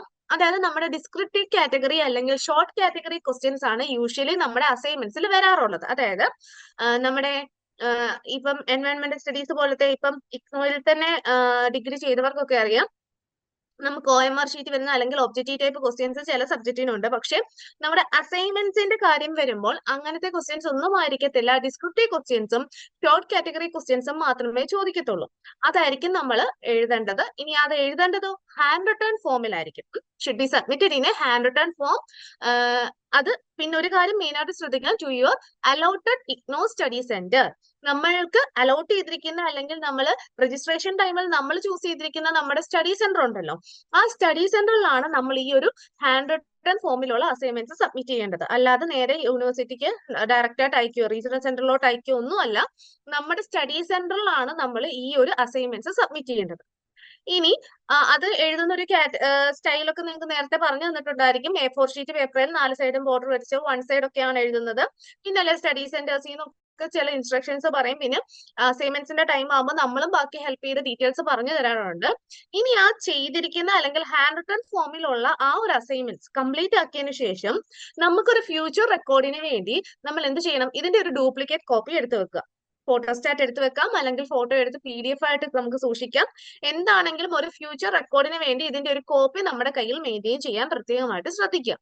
ദെൻ നമ്മൾ ചെയ്യേണ്ട നെക്സ്റ്റ് സ്റ്റെപ്പ് എന്ന് പറഞ്ഞാൽ സബ്മിഷൻ അക്നോളജ്മെന്റ് റെസിപ്റ്റ്. അതായത് നമ്മൾ ഈ ഒരു സ്റ്റഡി സെന്ററിൽ സബ്മിറ്റ് ചെയ്തതിന് ശേഷം, അല്ലെങ്കിൽ സ്റ്റഡി സെന്ററിൽ ചെന്ന് അസൈൻമെന്റ് കൊടുത്തതിന് ശേഷം അവിടുത്തെ സ്റ്റഡി സെന്റർ കോർഡിനേറ്ററിന്റെ കയ്യിൽ നിന്നും, അല്ലെങ്കിൽ അവിടെ ആരാണോ ഇൻചാർജ് ആയിട്ടിരിക്കുന്ന അവരുടെ കയ്യിൽ നിന്നും ഒരു അക്നോളജ്മെന്റ് സ്ലിപ്പ് അല്ലെങ്കിൽ അക്നോളജ്മെന്റ് റെസിപ്റ്റ് നമ്മൾ കൈപ്പറ്റണം. ചില സ്ഥലങ്ങളിൽ ഗൂഗിൾ ഫോം ആയിരിക്കാം, ചില സ്ഥലങ്ങളിൽ പേപ്പർ ഫോമിൽ തന്നെ ആയിരിക്കാം. അത് നമ്മൾ എന്ത് ചെയ്യുക, നമ്മളുടെ എൻറോൾമെന്റ് നമ്പർ, ഏതൊക്കെ സബ്ജക്റ്റ് ആണെന്നുള്ള കോഡ്, ഏത് ഡേറ്റിലാണ് വെച്ചത്, എല്ലാം ഡീറ്റെയിൽ വെച്ചിട്ട് അവരുടെ സീലും സൈനും മേടിച്ച് തിരിച്ചു വരാനും അത് സൂക്ഷിച്ചു വെക്കാനും പ്രത്യേകമായിട്ട് ശ്രദ്ധിക്കുക. കാരണം നമുക്ക് നാളെ കാലത്ത് മാർക്ക് എങ്ങാനും എൻ്റർ ആയില്ല, അല്ലെങ്കിൽ എന്തെങ്കിലും ബൈ മിസ്റ്റേക്ക് അല്ലെങ്കിൽ ലേറ്റ് ആയി എന്തെങ്കിലും വന്നു കഴിഞ്ഞാൽ നമുക്കിത് നമ്മൾ സബ്മിറ്റ് ചെയ്തു എന്നതിന് കാണിക്കാനുള്ള ഏക തെളിവുകൾ എന്ന് പറയുന്നത് നമ്മൾ സൂക്ഷിച്ചു വെച്ചിരിക്കുന്ന ഈ ഒരു PDF ഫോം അല്ലെങ്കിൽ ഡ്യൂപ്ലിക്കേറ്റ് കോപ്പിയും നമ്മൾ സബ്മിറ്റ് ചെയ്തപ്പോൾ കിട്ടിയ ഈ ഒരു അക്നോളജ്മെന്റ് സ്ലിപ്പും ആയിരിക്കും. അപ്പം ഈ രണ്ട് കാര്യങ്ങൾ മെയിൻ ആയിട്ട് ശ്രദ്ധിക്കുക. ദെൻ ഈ ഒരു അസൈൻമെന്റ്സ് നമ്മൾ സബ്മിറ്റ് ചെയ്ത് കഴിയുമ്പോൾ ഇതിന്റെ ഒരു കറക്റ്റഡ് ഫോം, അതായത് ഇഗ്നോ സ്റ്റഡി സെന്ററിൽ നിന്നും അക്കാഡമിക് കൗൺസിലേഴ്സ് ഇത് കറക്റ്റ് ചെയ്തതിനു ശേഷം ഈ ഒരു TMA മാർക്ക്ഡ് ആയിട്ടുള്ള അസൈൻമെന്റ്സ്, അതായത് ട്യൂട്ടർ മാർക്ക് അസൈൻമെന്റ്സ് എന്നാണ് TMA എന്ന് പറയുന്നത്. ചെക്ക് ചെയ്ത, അതല്ലെങ്കിൽ കറക്റ്റ് ചെയ്ത അസൈൻമെന്റ്സ് എന്ത് ചെയ്യാം, 1 മന്ത് കഴിയുമ്പോൾ നമുക്ക് റീകളക്ട് ചെയ്യാനുള്ള ഒരു അവസരമുണ്ട്, അല്ലെങ്കിൽ ഒരു ഓപ്ഷനും നമുക്ക് സ്റ്റഡി സെന്ററിൽ നിന്നുണ്ട്. അതായത് സ്റ്റഡി സെന്ററിൽ സബ്മിറ്റ് ചെയ്ത് 1 മന്ത് കഴിഞ്ഞ് അവർ നോക്കി കഴിഞ്ഞുവെങ്കിൽ, വെറുതെ ചെയ്യുന്ന 1 മാസം കഴിയുമ്പോൾ തിരിച്ചു മേടിക്കാൻ പറ്റത്തില്ല, അവരോട് ചോദിക്കാൻ നോക്കി കഴിഞ്ഞുവെങ്കിൽ അത് നമുക്ക് റിട്ടേൺ മേടിക്കാൻ ഒരു ഓപ്ഷൻ ഉണ്ട്. വേണമെങ്കിൽ, ഇത് കമ്പൽസറി അല്ല, നമുക്ക് വേണമെങ്കിൽ അങ്ങനെ ചെയ്യാം. പിന്നെ അവർ ഇടുന്ന മാർക്കിനെ നമ്മൾ ട്യൂട്ടർ മാർക്ക് അസൈൻമെന്റ്സ് എന്നാണ് പറയുന്നത്, അല്ലെങ്കിൽ കറക്റ്റ് ചെയ്ത അസൈൻമെന്റ്സിനെ ട്യൂട്ടർ മാർക്ക് അസൈൻമെന്റ്സ് എന്ന് പറയും. ഇനി ഇതെല്ലാം എഴുതി വെച്ചു. ഇനി അതിന്റെ പാസ് മാർക്കിനെ സംബന്ധിച്ച് പറഞ്ഞു കഴിഞ്ഞാൽ നമ്മൾ only when we pass എന്തായിരിക്കും, മിനിമം 40 അല്ലെങ്കിൽ എബോവ് 40% മാർക്ക് കിട്ടിയെങ്കിൽ മാത്രമേ അസൈൻമെന്റ്സിന് നമ്മൾ, അല്ലെങ്കിൽ ഒരു കോഴ്സിന്റെ അസൈൻമെന്റ് നമ്മൾ പാസ്സായി എന്ന് പറയാൻ പറ്റൂ. അതായത് സപ്പോസ് നമുക്ക് ഒരു സബ്ജക്റ്റിന് അസൈൻമെന്റ് വെച്ചു, അതിന് 35% മാർക്ക് കിട്ടി, അതായത് 100-ൽ 35 മാർക്ക് കിട്ടിയെങ്കിൽ നമ്മൾ ആ അസൈൻമെന്റിന് പാസ്സാണ്. അല്ല 34 അല്ലെങ്കിൽ 30 കിട്ടിയെങ്കിൽ നമ്മൾ അതിന് അസൈൻമെന്റിന് ഫെയിൽ ആണ്. ഇനി അങ്ങനത്തെ ഒരു സിറ്റുവേഷൻ വന്നു കഴിഞ്ഞാൽ നമ്മൾ എന്ത് ചെയ്യണം, റീസബ്മിറ്റ് ചെയ്യണം, അല്ലെങ്കിൽ സെയിം സബ്ജക്ട് എന്ത് ചെയ്യണം, റീറൈറ്റ് ചെയ്യണം. അത് സ്റ്റഡി സെന്ററിൽ നിന്ന് പറയും, അതനുസരിച്ച് റീറൈറ്റ് ചെയ്യേണ്ടി വരും. ഇത് ഇത്രയുമാണ് നമ്മുടെ അസൈൻമെന്റ് റിലേറ്റഡ് ആയിട്ടുള്ള കാര്യങ്ങൾ. ഇനി നെക്സ്റ്റ് നമ്മൾ ചെയ്യുന്നത്, പിന്നെ ഒരു കാര്യം കൂടെ, നമ്മൾ ഡ്യൂ ഡേറ്റിന് മുമ്പായിട്ട് ഇത് സബ്മിറ്റ് ചെയ്യണം. ഒരു ഡെഡ് ലൈൻ പറയും, ഇന്ന ഡേറ്റ് April 31 അല്ലെങ്കിൽ April 30 അല്ലെങ്കിൽ April 15 എന്ന് പറഞ്ഞുകൊണ്ട് യൂണിവേഴ്സിറ്റി പറയുന്ന ഡേറ്റ് അല്ലെങ്കിൽ നിങ്ങളുടെ സ്റ്റഡി സെന്റേഴ്സ് പറയുന്ന ലാസ്റ്റ് ഡേറ്റിന് മുമ്പായിട്ട് ഇത് സബ്മിറ്റ് ചെയ്യുകയും വേണം. നെക്സ്റ്റ് TE എക്സാംസ് അല്ലെങ്കിൽ ടേം ആൻഡ് എക്സാംസ്. നമ്മുടെ യൂണിവേഴ്സിറ്റി എക്സാംസിന് TE എക്സാംസ് എന്നാണ് പറയുന്നത്, ടേം ആൻഡ് എക്സാമിനേഷൻ. യൂഷ്വലി നമ്മുടെ ഒരു ഇയറിൽ 2 പ്രാവശ്യമാണ് ഇഗ്നോ എക്സാംസ് കണ്ടക്ട് ചെയ്യാറുള്ളത്, ജൂണിലും ഡിസംബറിലും. കറന്റ് നിങ്ങളുടെ ഫസ്റ്റ് സെം എക്സാംസ് നിങ്ങൾക്ക് എഴുതാൻ പറ്റുന്നത് ഈ വരുന്ന ജൂണിലാണ്. ഈ ജനുവരിയിൽ ചെയ്തതുകൊണ്ട്, രജിസ്ട്രേഷൻ നിങ്ങൾ ചെയ്തതുകൊണ്ട്, അല്ലെങ്കിൽ അഡ്മിഷൻ എടുത്തതുകൊണ്ട് 6 മന്ത്സ് കഴിയുമ്പോൾ വരുന്ന എക്സാം നമുക്ക് ഫസ്റ്റ് സെം എഴുതാം. ദെൻ ഡിസംബറിൽ നമുക്ക് സെക്കൻഡ് സെമ്മിന്റെ എഴുതാം. ആ രീതിയിലായിരിക്കും എക്സാംസിന്റെ പാറ്റേൺ വരുന്നത്. അത് നമ്മൾ ജൂണിൽ പരീക്ഷ എഴുതുന്നുണ്ട് എങ്കിൽ നമ്മൾ എന്ത് ചെയ്യണം, അതിന് കുറച്ച് പ്രൊസീജിയേഴ്സ് കാര്യങ്ങളുണ്ട്. പക്ഷേ അതിന്റെ ആപ്ലിക്കേഷൻ പ്രോസസ് ആണ് മെയിൻ ആയിട്ട് വരുന്നത്. ആ ആപ്ലിക്കേഷൻ പ്രോസസ്സ് ചെയ്യേണ്ടതെന്ന് വെച്ച് കഴിഞ്ഞാൽ, നമുക്ക് മെയിൻ ആയിട്ടുള്ളൊരു കാര്യം എന്ന് വെച്ച് കഴിഞ്ഞാൽ, അസൈൻമെന്റ്സിന് ഈ ഒരു പാസ് മാർക്ക് കിട്ടിയാലേ എക്സാംസ് എഴുതാൻ പറ്റും. അത് ഫസ്റ്റ് പോയിന്റ്. അതായത് ഒരു എക്സാമിന് അപ്ലൈ ചെയ്യാനുള്ള ഒരു ക്വാളിഫിക്കേഷൻ പോയിന്റ് അല്ലെങ്കിൽ ക്വാളിഫിക്കേഷൻ ക്രൈറ്റീരിയ എന്ന് പറയുന്നത് നമ്മുടെ അതാത് സബ്ജക്റ്റിന്റെ അസൈൻമെന്റ്സിന് പാസ്സാകുക. ദെൻ വരുന്നതെന്ന് വെച്ച് കഴിഞ്ഞാൽ, എക്സാമിന് ആപ്ലിക്കേഷൻ നമുക്ക് എന്ത് ചെയ്യാം, ഓൺലൈനായിട്ട് അപ്ലൈ ചെയ്യാൻ പറ്റും. ഓരോ കോഴ്സിന്റെ, അതായത് ഇപ്പം നമുക്ക് ഫസ്റ്റ് സെമ്മിൽ ഒരു 5 സബ്ജക്ട് ഉണ്ടെങ്കിൽ 5 സബ്ജക്റ്റിന് ഒരുമിച്ച് അപ്ലൈ ചെയ്താലേ നമുക്ക് എഴുതാൻ പറ്റൂ. അങ്ങനൊന്നും ഇല്ല. നമുക്ക് ചിലപ്പോൾ 2 സബ്ജക്ട് എഴുതാൻ പറ്റത്തുള്ളായിരിക്കും, അല്ലെങ്കിൽ 5 സബ്ജക്ട് എഴുതാൻ പറ്റുമായിരിക്കും, ചിലപ്പോൾ 3 എഴുതാൻ പറ്റത്തുള്ളൂ. നമുക്ക് എന്താണോ കംഫർട്ടബിൾ ആയിട്ട് നമ്മൾ എഴുതാൻ ഉദ്ദേശിക്കുന്നത് അതിന് മാത്രം നമ്മൾ അപ്ലൈ ചെയ്യുക. പെർ സബ്ജക്റ്റിന് 200 റുപ്പീസ് വെച്ചാണ് കഴിഞ്ഞ എക്സാം സൈക്കിൾ വരെ നമുക്ക് അപ്ലൈ ചെയ്യാൻ വന്നത്. കറന്റ് എന്തെങ്കിലും ചേഞ്ചസ് വന്നാൽ അങ്ങനെ, അല്ലെങ്കിൽ പെർ സബ്ജക്ട് 200 എന്ന രീതിയിൽ നമ്മൾ എക്സാമിനേഷൻ ഫീസ് അടച്ച് ത്രൂ ഓൺലൈൻ ആയിരിക്കും നമ്മൾ ആപ്ലിക്കേഷൻ കൊടുക്കുന്നത്. ശ്രദ്ധിക്കുക, ത്രൂ ഓൺലൈൻ ആയിരിക്കും. ദെൻ അതിനൊരു ചെറിയ ഡെഡ് ലൈൻസ് പറയാറുണ്ട്. സാധാരണ ജൂൺ എക്സാം ആണെങ്കിൽ എക്സാമിനേഷന്റെ നോട്ടിഫിക്കേഷൻസ് അല്ലെങ്കിൽ നമ്മുടെ സൈറ്റ് ഓപ്പൺ ആകുന്ന സമയത്ത് ലേൺവൈസിൽ നിന്ന് നിങ്ങളെ ഇൻഫോം ചെയ്യുന്നതായിരിക്കും. നിങ്ങൾക്ക് ലിങ്കും കാര്യങ്ങളും എല്ലാം ഷെയർ ചെയ്ത് തരും. നിങ്ങൾക്ക് അത് അപ്ലൈ ചെയ്യാനുള്ള ഹെൽപ്പ് എല്ലാം നമ്മൾ ചെയ്തു തരാറുണ്ട്. അപ്പൊ അതിന്റെ ഒരു ഏകദേശം ഒരു ഡേറ്റ് എന്ന് വെച്ച് കഴിഞ്ഞാൽ ജൂണിൽ എക്സാം ആണെങ്കിൽ മാർച്ച് 31 കൂടി എക്സാമിനേഷന്റെ ആപ്ലിക്കേഷൻ കംപ്ലീറ്റ് ചെയ്യാറ് അല്ലെങ്കിൽ ക്ലോസ് ചെയ്യാറുണ്ട്. അതേപോലെ ഡിസംബർ എക്സാം വരുന്ന സമയത്ത് സെപ്റ്റംബർ 30th ആണ് യൂഷ്വലി ലാസ്റ്റ് ഡേറ്റ് അല്ലെങ്കിൽ ഡെഡ് ലൈൻ ആയിട്ട് ഒരു ഡേറ്റ് പറയുന്നത്. അത് നിങ്ങൾ പ്രത്യേകം ശ്രദ്ധിക്കുക. പിന്നെ നിങ്ങൾക്ക് തിയറി പേപ്പേഴ്സ് ആണ് ഇത് നമ്മൾ അപ്ലൈ ചെയ്യാൻ പറഞ്ഞിരിക്കുന്നത്. അതേപോലെ തന്നെ നിങ്ങൾക്ക് ചില സബ്ജക്ട്സിന് പ്രാക്ടിക്കൽ ഉണ്ടല്ലോ. അപ്പൊ പ്രാക്ടിക്കൽ എക്സാംസും കാര്യങ്ങളും വരുന്നുണ്ട് എങ്കിൽ അത് സെപ്പറേറ്റ് ആയിരിക്കും നടത്തുന്നത്. അത് പ്രത്യേകം ശ്രദ്ധിക്കുക. നമ്മുടെ സ്റ്റഡി സെന്റേഴ്സ് മുഖേനയാണ് പ്രാക്ടിക്കൽ എക്സാംസ് നടത്തുന്നത്. അല്ലെങ്കിൽ വൈവ വോഴ്സി അങ്ങനെ എന്തെങ്കിലും ഉണ്ടെങ്കിൽ പ്രൊജക്ട് റിലേറ്റഡ് ആയിട്ട് വരുമ്പോൾ വൈവ ഒക്കെ വരുമല്ലോ, അതെല്ലാം നടത്തുന്നത് സ്റ്റഡി സെന്റർ ബേസ് ചെയ്താണ്. അത് നമ്മളുടെ ഈ ഒരു തിയറി എക്സാംസിന്റെ ടൈമിൽ ആകണമെന്നില്ല. യൂഷ്വലി നമ്മുടെ പ്രാക്ടിക്കൽ എക്സാംസ് വരുന്നത് ആഫ്റ്റർ 1 month, അതായത് നമ്മുടെ തിയറി എക്സാംസ് കഴിഞ്ഞിട്ട് ആഫ്റ്റർ 1 month കഴിഞ്ഞാണ് സാധാരണ ഡേറ്റ് തരാറുള്ളത്. ആ ഒരു സമയത്ത് നമ്മുടെ സ്റ്റഡി സെന്റേഴ്സിൽ നിന്ന് നിങ്ങൾ ഗ്രൂപ്പ് ഒക്കെ ക്രിയേറ്റ് ചെയ്ത് നിങ്ങൾക്ക് അതിന് വേണ്ടി ഇൻസ്ട്രക്ഷൻസും കാര്യങ്ങളും തരും.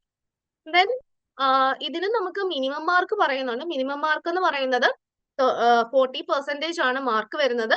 നമ്മൾ അസൈൻമെന്റിന് പറഞ്ഞതുപോലെ തന്നെ തിയറി എക്സാംസിന് നമുക്ക് മിനിമം 40% മാർക്ക് കിട്ടിയാലേ പാസ്സാകത്തുള്ളൂ. 40%-ന് താഴെയാണെങ്കിൽ നമ്മൾ ആ ഒരു സബ്ജക്ട് വീണ്ടും റീറൈറ്റ് ചെയ്യേണ്ടി വരും, അല്ലെങ്കിൽ ഒന്നും കൂടെ അപ്പിയർ ചെയ്യേണ്ടി വരും. നമുക്കൊരു ടൈം പീരീഡ് ഉണ്ടല്ലോ, ടോട്ടൽ ഡ്യൂറേഷൻ ഒരു 5 വർഷം എന്ന് പറയുന്നുണ്ട്. 2 വർഷത്തെ കോഴ്സ് ആണെങ്കിൽ പോലും രജിസ്ട്രേഷൻ വാലിഡിറ്റി ഒരു 5 വർഷം ഉണ്ട്. അതിനുള്ളിൽ ഈ പേപ്പേഴ്സ് എഴുതിയെടുക്കുക എന്ന രീതി.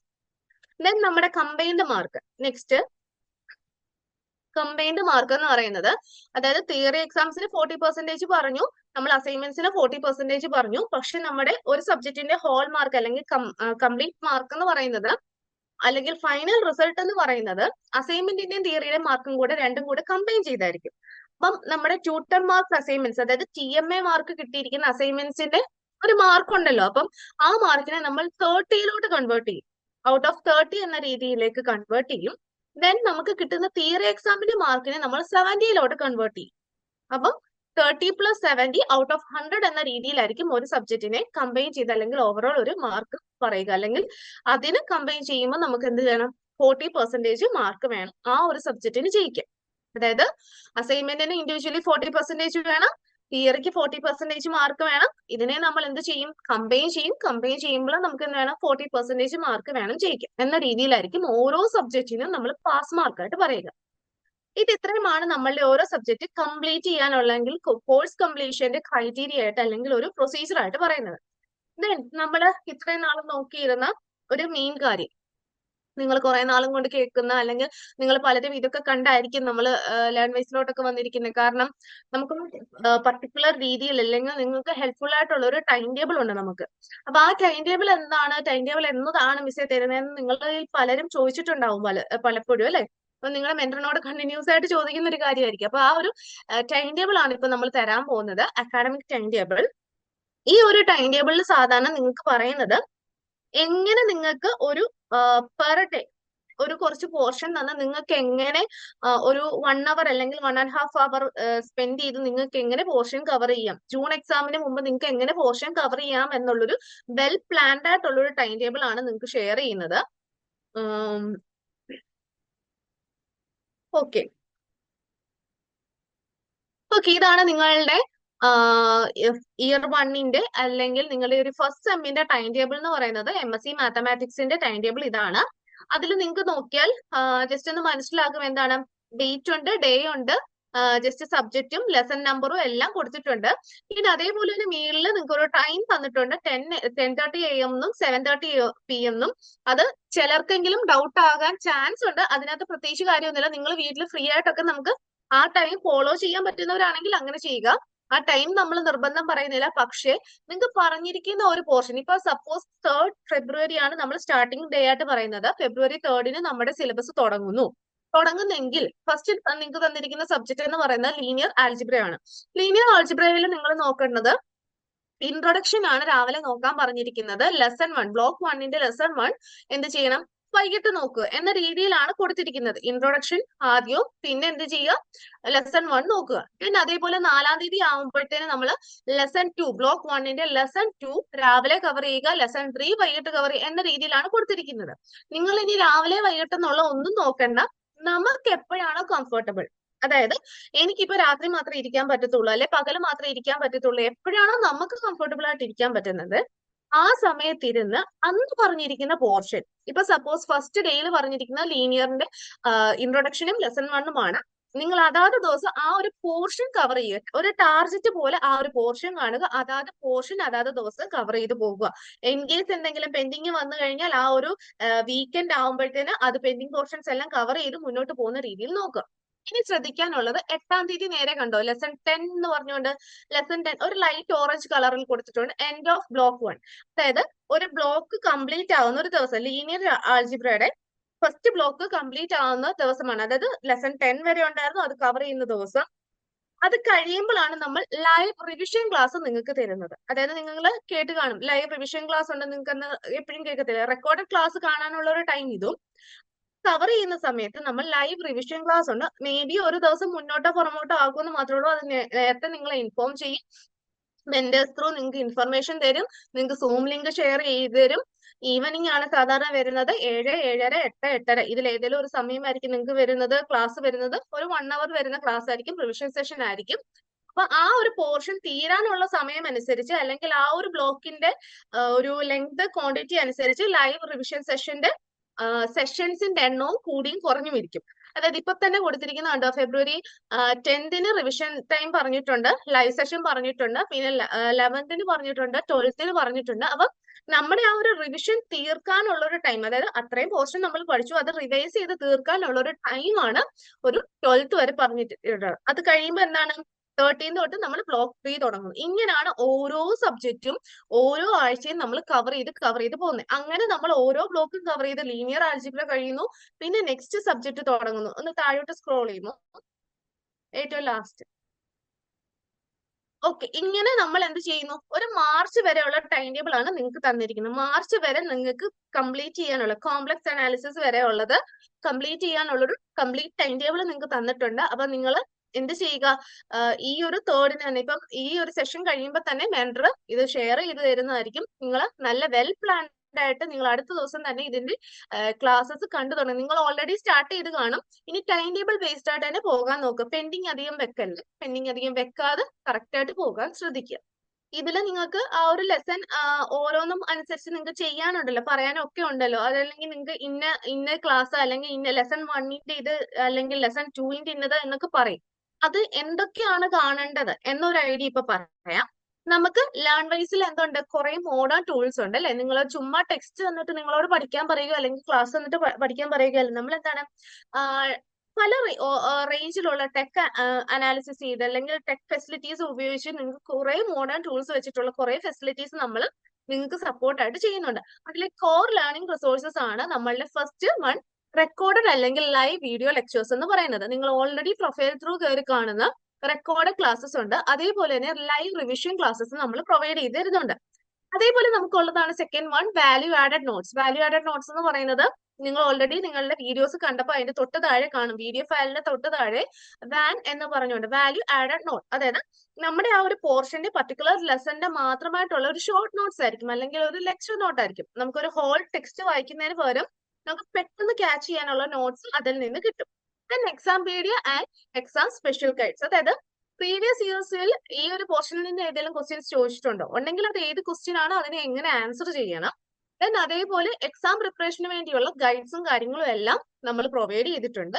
അതേപോലെ നമ്മുടെ അസൈൻമെന്റ് ക്വസ്റ്റ്യൻ പേപ്പറിന്റെ കാര്യം നമ്മൾ പറഞ്ഞല്ലോ. അപ്പം അസൈൻമെന്റ് ക്വസ്റ്റ്യൻ പേപ്പർ ചുമ്മാ തന്നിട്ട് നിങ്ങൾ എഴുതിക്കോ എന്ന് പറയുക മാത്രമല്ല, പ്രോപ്പർ ആയിട്ടുള്ള വെൽ അനാലിസിസിൽ പ്രിപ്പയർ ചെയ്തിരിക്കുന്ന അസൈൻമെന്റ് ഗൈഡ് ബുക്ക് നമ്മൾ പ്രൊവൈഡ് ചെയ്യുന്നുണ്ട്. സ്റ്റോറിനകത്ത് കയറി നമുക്ക് അതും നോക്കാം.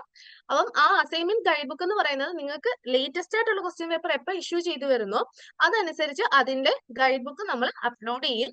ആ ഗൈഡ് ബുക്ക് നമുക്ക് കറക്റ്റ് ആയിട്ട് റെഫർ ചെയ്ത് എഴുതാനുള്ള എല്ലാ കണ്ടന്റും അതിനകത്തുണ്ട്. കോപ്പി പേസ്റ്റ് ചെയ്യാനല്ല, നിങ്ങൾക്ക് റെഫർ ചെയ്ത് എഴുതാനുള്ള എല്ലാ കണ്ടന്റും അതിനകത്ത് അവൈലബിൾ ആയിരിക്കും. ദെൻ നമുക്ക് ഇതിനപ്പുറം, ഇത് നമ്മുടെ സ്റ്റഡീസുമായിട്ട് റിലേറ്റ് ചെയ്ത് ഇതിനപ്പുറമായിട്ട് നമുക്ക് കുറെ ടൂൾസും കുറെ സപ്പോർട്ടും നമ്മൾ നിങ്ങൾക്ക് പ്രൊവൈഡ് ചെയ്യുന്നുണ്ട്. അതായത് PYQ അനാലിസിസ്, നിങ്ങൾ പലരും നമ്മളെ യൂട്യൂബ് വീഡിയോസിലും ഒക്കെ കണ്ടു കാണും. PYQ അനാലിസിസ് അല്ലെങ്കിൽ previous year question paper analysis, ultimate analysis എന്നൊക്കെ പറഞ്ഞുകൊണ്ട്. അപ്പം ഇതെന്ന് പറയുന്നത് കറന്റ്ലി നമുക്ക് അവൈലബിൾ ആയിട്ടുള്ള പാസ്റ്റ് ക്വസ്റ്റ്യൻ പേപ്പർ എത്രയുമാണോ അതിന്റെ എല്ലാ, ഇപ്പൊ 4-5 ക്വസ്റ്റ്യൻ പേപ്പേഴ്സ് അവൈലബിൾ ഉണ്ടെങ്കിൽ അതിനെല്ലാം ഡീറ്റെയിൽഡ് ആയിട്ട് ഒരു വെൽ ബോഡി അനലൈസ് ചെയ്ത് അതിനെ നല്ല രീതിയിൽ സ്റ്റഡി ചെയ്തിട്ട് നമ്മുടെ പ്രീവിയസ് ഇയർ ഈ ഒരു പോർഷനിൽ നിന്ന് അല്ലെങ്കിൽ ഈ ഒരു സബ്ജക്റ്റിൽ നിന്ന് ഏത് ടൈപ്പ് ക്വസ്റ്റ്യൻസ് ആണ് വന്നിരിക്കുന്നത്, അല്ലെങ്കിൽ ഏത് പോർഷൻസ് ആണ് കൂടുതൽ ചോദിച്ചിരിക്കുന്നത്, അതിന്റെ ഒരു പാറ്റേൺ അല്ലെങ്കിൽ ഒരു റിപ്പീറ്റേറ്റീവ് നേച്ചർ എങ്ങനെയാണ് എന്നതെല്ലാം അനലൈസ് ചെയ്തൊരു സെഷൻ ആയിരിക്കും ഈ PYQ അനാലിസിസ് എന്ന് പറയുന്നത്. ഇത് നിങ്ങൾക്ക് പഴയ ക്വസ്റ്റ്യൻ പേപ്പർ നിങ്ങൾ തപ്പി കണ്ടുപിടിച്ച് നോക്കി സമയം കളയുന്നതിനെക്കാട്ടും നിങ്ങൾക്ക് പെട്ടെന്ന് പോർഷൻസ് കവർ ചെയ്യാനും എക്സാംസിന് ഹെൽപ്ഫുൾ ആയിട്ടും ഈ ഒരു സെഷൻ നിങ്ങളെ ഹെൽപ്പ് ചെയ്യാറുണ്ട്. ഇഗ്നോ മോഡൽ എക്സാംസ് സാധാരണ നമ്മളിപ്പം ഒരു ഏതെങ്കിലും ഒരു സബ്ജക്റ്റിന്റെ മോഡൽ എക്സാം ഓൺലൈനായിട്ട് തന്നെ നിങ്ങൾക്ക് നടത്താറുണ്ട്. അതിലുപരി നമുക്ക് പ്രീവിയസ് ഇയർ ക്വസ്റ്റ്യൻ പേപ്പർ നിങ്ങൾക്ക് പ്രൊവൈഡ് ചെയ്യുന്നുണ്ട്. അപ്പൊ അതിനെ ബേസ് ചെയ്ത് നമുക്ക് തന്നെ മോഡൽ എക്സാം എന്ന രീതിയിൽ ഒന്ന് പ്രിപ്പയർ ചെയ്ത് അല്ലെങ്കിൽ ഒന്ന് പ്ലാൻ ചെയ്ത് എല്ലാം ഒന്ന് സെറ്റ് ചെയ്ത് ഒന്ന് പ്രിപ്പയർ ആകാനുള്ള ഒരു ടൈം ഫെസിലിറ്റീസും നിങ്ങൾക്ക് തരുന്നുണ്ട്. Then IGNOU exam help desk, അതായത് നമുക്ക് ഇഗ്നോയുടെ എക്സാംസിന് അപ്ലൈ ചെയ്യാനും അതിന് ബാക്കിയുള്ള അസിസ്റ്റൻസിനും ഒക്കെ ആയിട്ട് ഒരു ഹെൽപ്പ് ഡെസ്ക് ഇപ്പം നമ്മുടെ നോട്ടിഫിക്കേഷൻ ഒക്കെ കിട്ടിക്കഴിയുമ്പോഴത്തേനും നിങ്ങൾക്ക് അതിന്റെ ഹെൽപ്പ് ഡെസ്ക് ഓപ്പൺ ആകും. അതിന്റെ നമ്പേഴ്സും എല്ലാം ഷെയർ ചെയ്ത് തരും. അതേപോലെ തന്നെ മെന്റേഴ്സും നിങ്ങൾക്ക് അതിന് വേണ്ടിയുള്ള എല്ലാ അസിസ്റ്റൻസും തന്ന് കൂടെ നിൽക്കും. ദെൻ ഇംഗ്ലീഷ് എൻറിച്ച്മെന്റ് പ്രോഗ്രാം, നമ്മുടെ ഒരു ഇംഗ്ലീഷിലെ വൊക്കാബുലറി കൂട്ടാനും അല്ലെങ്കിൽ കോൺഫിഡൻസ് കൂട്ടാനുമായിട്ട് നമ്മൾ അഡീഷണൽ ആയിട്ട് നമ്മുടെ ലേണേഴ്സിന് പ്രൊവൈഡ് ചെയ്യുന്ന ഒരു സെഷൻ ആണ് EEP എന്ന് പറയുന്നത്. അതായത് ഡെയിലി ഓരോ ആക്ടിവിറ്റീസ് തന്ന് അങ്ങനെ 150-180 ഡേയ്സ് 150 അല്ലെങ്കിൽ 180 ഡേയ്സ് കൊണ്ട് നമ്മൾ കവർ ചെയ്യുന്ന രീതിയിലുള്ള സെഷൻസ് ആണ്. അതിൽ സീസൺ 1ഉം 2ഉം ഇപ്പൊ കവർ ചെയ്ത് കഴിഞ്ഞു. അതിന്റെ സെഷൻ 2 കഴിഞ്ഞു. സെഷൻ 3യും അല്ലെങ്കിൽ അടുത്തൊരു നെക്സ്റ്റ് സ്റ്റെപ്പ് അതിന്റെ അടുത്തത് വരുന്നുണ്ട്. അപ്പം നമുക്ക് അതനുസരിച്ച് ഫോളോ ചെയ്ത് പോയി കഴിഞ്ഞാൽ നിങ്ങൾക്ക് ഒന്നും കൂടെ, പ്രത്യേകിച്ച് നമ്മൾ ഇംഗ്ലീഷിലല്ല ഇത് എഴുതുന്നത്, ആൻസേഴ്സ് ഒക്കെ എഴുതുക, അപ്പൊ നിങ്ങൾക്ക് കൂടുതൽ കോൺഫിഡൻസോ അല്ലെങ്കിൽ പലർക്കും അറിയാം പക്ഷെ എന്നാലും തുറന്ന് സംസാരിക്കാനുള്ള കോൺഫിഡൻസ് ഒന്നും കാണത്തില്ല. അപ്പൊ അതിലൊക്കെ നമുക്കൊരു ഇമ്പ്രൂവ്മെന്റ് വരുത്താനുള്ള സെഷൻസ് ആണ്. അതേപോലെ തന്നെ കോ കരിക്കുലർ ഇവന്റ്സ്, അതായത് ഈ പഠിത്തവും എക്സാംസും മാത്രമല്ല നമുക്ക് എല്ലാ സെലിബ്രേഷൻസും എല്ലാ ഇവന്റ്സും നമ്മൾ സെലിബ്രേറ്റ് ചെയ്യാറുണ്ട്. അതായത് ഓണം ആയിക്കൊള്ളട്ടെ, ക്രിസ്മസ് ആയിക്കൊള്ളട്ടെ, ഇപ്പൊ കഴിഞ്ഞിടെ നടന്ന നിങ്ങൾ പലരും പങ്കെടുത്തു കാണും നമ്മുടെ ഓണ്ടർപ്രണർ ഡേയുടെ സെലിബ്രേഷൻസ് അല്ലെങ്കിൽ അങ്ങനത്തെ ഇവന്റ്സ് കാര്യങ്ങളെല്ലാം നമ്മൾ എന്ത് ചെയ്യാറുണ്ട്, കണ്ടക്ട് ചെയ്യാറുണ്ട്, ഒരുമിച്ച് ആഘോഷിക്കാറുണ്ട്. നമ്മളൊരു കോളേജ് ലൈഫ് തന്നെയാണ് ഇവിടെ നമുക്കുള്ളത്. അതായത് ഒരു വെർച്വലി ആണെങ്കിൽ പോലും നമുക്കൊരു വെർച്വലി എഫക്ട് അല്ലെങ്കിൽ ദൂരെ നിന്നാണെന്നല്ല, നമ്മൾ എല്ലാവരും ഒത്തൊരുമിച്ച് ചേർന്ന് എല്ലാ ഇവന്റ്സും നമ്മൾ സെലിബ്രേറ്റ് ചെയ്ത് തന്നെയാണ് പോകുന്നത്. നിങ്ങൾക്ക് പാർട്ടിസിപ്പേറ്റ് ചെയ്യാൻ ഗെയിംസ് ഉണ്ട് അല്ലെങ്കിൽ കോമ്പറ്റീഷൻസ് ഉണ്ട്, എല്ലാ കാര്യങ്ങളും നമ്മൾ പ്രൊവൈഡ് ചെയ്യുന്നുണ്ട്. ദെൻ അതുപോലെ അപ്സ്കില്ലിംഗ് അല്ലെങ്കിൽ കരിയർ ഡെവലപ്മെന്റ് ഇനിഷ്യേറ്റീവ്സ്, കരിയർ ഡെവലപ്മെന്റിന് വേണ്ടുന്ന സെപ്പറേറ്റ് സെഷൻസ്, ക്ലാസ്സസ്, ഗൈഡൻസ്, അതേപോലെ തന്നെ ഹാപ്പിനെസ് അംബാസിഡർ സെഷൻസ്, അങ്ങനെ കുറെ നമുക്ക് മൈൻഡ് കൂളാക്കാനും അല്ലെങ്കിൽ ഒരു കോളേജ് എഫക്റ്റോ അല്ലെങ്കിൽ നമുക്കൊരു ഗ്രൂപ്പ് എഫക്റ്റ് ഒക്കെ വരുന്ന രീതിയിലുള്ള എല്ലാ സെഷൻസും നിങ്ങൾക്ക് പ്രൊവൈഡ് ചെയ്യും. എല്ലാ സപ്പോർട്ട് ബേസ്ഡ് ആയിട്ടുള്ള സെഷൻസും നിങ്ങൾക്ക് പ്രൊവൈഡ് ചെയ്യുന്നുണ്ട്. ദെൻ ഇതൊക്കെയാണ് നമ്മൾ നിങ്ങൾക്ക് വേണ്ടി തരുന്ന അല്ലെങ്കിൽ നിങ്ങൾക്ക് വേണ്ടി തുറന്നു വെക്കുന്ന കുറെ അവസരങ്ങൾ അല്ലെങ്കിൽ സപ്പോർട്ട് എന്ന് പറയുന്നത്. അപ്പൊ നിങ്ങൾ മാക്സിമം നിങ്ങൾ ഇത് യൂട്ടിലൈസ് ചെയ്യുക. Stay connect with Learnwise. നിങ്ങൾക്ക് ഈ ഒരു സെഷനിൽ നിന്ന് നിങ്ങളുടെ സിലബസുകൾ എന്തൊക്കെയാണ് അല്ലെങ്കിൽ സബ്ജക്ട് റിലേറ്റഡ് ആയിട്ടുള്ള ഒരു കാര്യങ്ങളും അല്ലെങ്കിൽ അസൈൻമെന്റ്സ്, തിയറി എക്സാംസ്, അതൊക്കെ എന്ത് ചെയ്യണം എന്നുള്ള ഒരു ഐഡിയ കിട്ടിയോ? അതിൽ എന്തെങ്കിലും ഡൗട്ട് ഉണ്ടോ? എന്താണ് അല്ലെങ്കിൽ അസൈൻമെന്റ്സ് സബ്മിറ്റ് ചെയ്യുന്നത് എങ്ങനെയാണ്, അല്ലെങ്കിൽ അസൈൻമെന്റ്സിന്റെ മാർക്ക്, തിയറി എക്സാംസിന് അപ്ലൈ ചെയ്യുന്നത്, അപ്പൊ അങ്ങനെയുള്ള കാര്യങ്ങളിൽ എന്തെങ്കിലും ഡൗട്ട്സ് ഉണ്ടോ? ഉണ്ടെങ്കിൽ ചോദിക്കുക, ക്ലിയർ ചെയ്തരാം. അപ്പൊ എനിക്ക് തോന്നുന്നു ഓൾമോസ്റ്റ് എല്ലാം എനിക്ക് ക്ലിയർ ആയിട്ടുണ്ട് തോന്നുന്നു. അപ്പൊ നമുക്ക് നെക്സ്റ്റ് ഇതിലേക്ക് കടക്കാമല്ലോ അല്ലെ? നെക്സ്റ്റ് നോക്കാം. നമുക്ക് നിങ്ങൾക്ക് ഇന്നത്തെ ഈ ഒരു സെഷന്റെ ആക്ഷൻ ടാസ്ക്, കഴിഞ്ഞ സെഷൻസിലൊക്കെ നിങ്ങൾ കണ്ടു കാണും ആക്ഷൻ ടാസ്ക് ഉണ്ടായിരുന്നു. നിങ്ങൾ ആക്ഷൻ ടാസ്ക് അതാത് സമയത്ത് ചെയ്തിട്ട് നിങ്ങളുടെ മെന്റേഴ്സിന് അയച്ചു കൊടുക്കുക. അപ്പൊ ഇന്നത്തെ ഈ ഒരു സെഷന്റെ ആക്ഷൻ ടാസ്ക് നമുക്ക് നോക്കാം. ഓക്കെ, സെഷൻ 3യുടെ ആക്ഷൻ ടാസ്ക് എന്ന് പറയുന്നത് നമുക്ക് 2 കാര്യങ്ങളാണ് ഇന്നത്തെ ഒരു ടാസ്കിൽ ചെയ്യാനുള്ളത്. അതായത് ഫസ്റ്റ് വൺ എന്ന് പറയുന്നത്, സപ്പോസ് നമ്മളുടെ ഒരു 8 കോഴ്സസ് ഇപ്പൊ പറഞ്ഞല്ലോ, ഫസ്റ്റ് ഇയറിലെ എല്ലാ കോഴ്സസും അല്ലെങ്കിൽ എല്ലാ സബ്ജക്റ്റിന്റെ ഡീറ്റെയിൽസ് നിങ്ങളോട് പറഞ്ഞു. അപ്പൊ ഈ ഒരു കോഴ്സസ് എന്ന് പറയുന്നത് പ്രൊഡക്റ്റുകളാണ് നിങ്ങൾ വിചാരിക്കുക. അതായത് ഓരോ കോഴ്സും ഓരോ പ്രൊഡക്റ്റ് ആണ് നിങ്ങൾ വിചാരിച്ചുകൊണ്ട് ആ ഒരു പ്രൊഡക്റ്റിനെ അല്ലെങ്കിൽ നമ്മൾ ആ ഒരു സബ്ജക്റ്റിനെ നമ്മൾ മാർക്കറ്റ് ചെയ്യുക അല്ലെങ്കിൽ അഡ്വർടൈസ് ചെയ്യുകയാണ് എങ്കിൽ അതിനെ പ്രൊമോട്ട് ചെയ്യാൻ വേണ്ടി നമ്മൾ ഉപയോഗിക്കുന്ന അല്ലെങ്കിൽ ഉപയോഗിക്കാൻ നമ്മൾ ഉദ്ദേശിക്കുന്ന ഒരു സ്ലോഗൻ അല്ലെങ്കിൽ ടാഗ് ലൈൻ എന്ത് ചെയ്യുക, നമ്മളൊരു വോയിസ് നോട്ടായിട്ടോ അല്ലെങ്കിൽ ഒരു ഷോർട്ട് വീഡിയോ ആയിട്ടോ ചെയ്തിട്ട് ഒരു അറൌണ്ട് ഒരു 30 സെക്കൻഡ്സ് ഒക്കെ മതി, കൂടുതലൊന്നും വേണ്ട. നമുക്കൊരു പെട്ടെന്ന് ആൾക്കാരെ ഒന്ന് ക്യാച്ച് ചെയ്യുന്ന രീതിയിലുള്ള ഒരു സ്ലോഗൻ പ്രിപ്പയർ ചെയ്ത് നിങ്ങളുടെ മെന്ററിന് അയച്ചു കൊടുക്കുക. First activity. പെൻ ചെയ്യേണ്ടതെന്ന് വെച്ച് കഴിഞ്ഞാൽ, suppose you are A teacher, നമ്മളൊരു ടീച്ചറാണ്, ഒന്ന് ഇമാജിൻ ചെയ്യുക. അപ്പൊ അങ്ങനെയാണെങ്കിൽ നമ്മളിപ്പോ കുറച്ച് സബ്ജക്ട് കേട്ടല്ലോ ഫസ്റ്റ് ഇയറിലെ.